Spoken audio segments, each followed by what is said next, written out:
बाबा bulldozer की पूरे देश में चर्चा, जज भी हो गए योगी के मुरीद। ममता सरकार की निकाल दी हेकड़ी, कह दी बहुत बड़ी बात।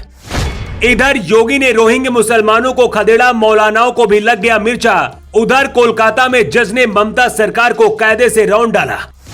आधी रात को आ गया फैसला, ममता सरकार को दिखा दिया जज ने आईना। योगी के बुलडोजर की बंगाल में कर दी कोर्ट ने डिमांड। रोहिंग्या मुसलमानों पर योगी ने सर्जिकल स्ट्राइक क्या करी, हर ओर उसकी मिसाल दी जाने लगी। आलम यह हो गया कि जज साहब भी अब योगी के फॉर्मूले को अपनाने को कह रहे हैं। वैसे भी बाबा बुलडोजर का जलवा किसी से कम नहीं है। अब तो ये हाल है कि बाबा के सख्त एक्शन की चर्चा कोर्ट में भी होने लगी है। इधर योगी ने रोहिंग्या मुसलमानों के घरों पर बुलडोजर चलाया और उधर योगी के काम की तारीफ से ममता सरकार की कुर्सी हिल गई। देर शाम को जज साहब ने ऐसा फैसला सुना दिया कि अखबारों की फ्रंट पेज पर योगी के नाम की बम बम कट गई। पश्चिम बंगाल में योगी के बुलडोजर से भी अब मौलानाओं की नींद खराब हो गई है। दिन रात वो एक ही सोच रहे हैं कि अब आगे क्या होगा, क्योंकि कोलकाता में जज ने ममता सरकार को इतना डांटा कि ममता सरकार के अधिकारियों का मुंह फूल गया। उधर योगी की तारीफ कैसे पुल बांध दिए कि रोहिंग्या मुसलमानों पर संकट छा गया। इस वीडियो को पूरा देखेंगे तो आप भी बाबा बुलडोजर की तारीफ करने से खुद को नहीं रोक पाएंगे। दरअसल योगी सरकार ने हाल ही में रोहिंग्या मुसलमानों के घरों पर बुलडोजर चलवा दिया था। एटीएस की इस कार्रवाई की चर्चा प्रदेश में ही नहीं बल्कि पूरे देश में हो रही है, क्योंकि योगी ने जो किया वो बिल्कुल सही कदम था। पिछले कई सालों से रोहिंग्या मुसलमान बांग्लादेश से उत्तर प्रदेश की जमीन पर आकर रह रहे थे।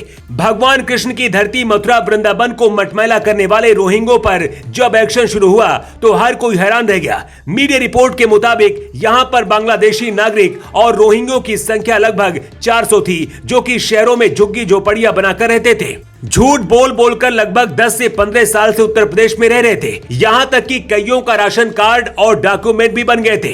कई तो झोपड़ियों की जगह अपने पक्के मकान भी बना चुके थे।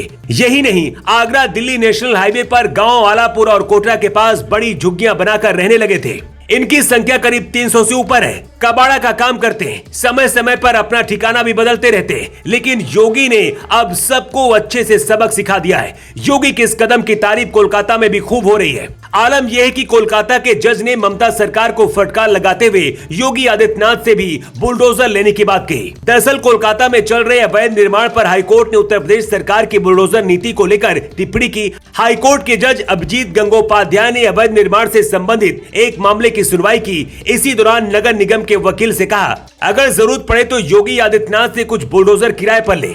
जज यही नहीं रुके, उन्होंने अवैध निर्माण को लेकर टिप्पणी करते हुए कहा, एक या दो नहीं, ऐसे कई मामले हो रहे, अगर जरूरी हो तो अवैध निर्माण पर बुलडोजर चलाओ। उसके बाद ही जज ने यूपी के सीएम योगी से बुलडोजर किराए पर लेने की बात कह डाली। ये बात ममता सरकार को रास नहीं आई और कोलकाता में बैठे मौलानाओं का मुंह फूल गया। लेकिन जज साहब की बातें सुन सोशल मीडिया पर योगी आदित्यनाथ की खूब तारीफ हो रही है। अब बाबा बुलडोजर का जलवा प्रदेश ही नहीं बल्कि पूरे देश में दिख रहा है। इस पर आपकी राय क्या है, कमेंट बॉक्स पर लिखकर बताएं। Bureau report. सूचना तंत्र, सिर्फ सच के साथ।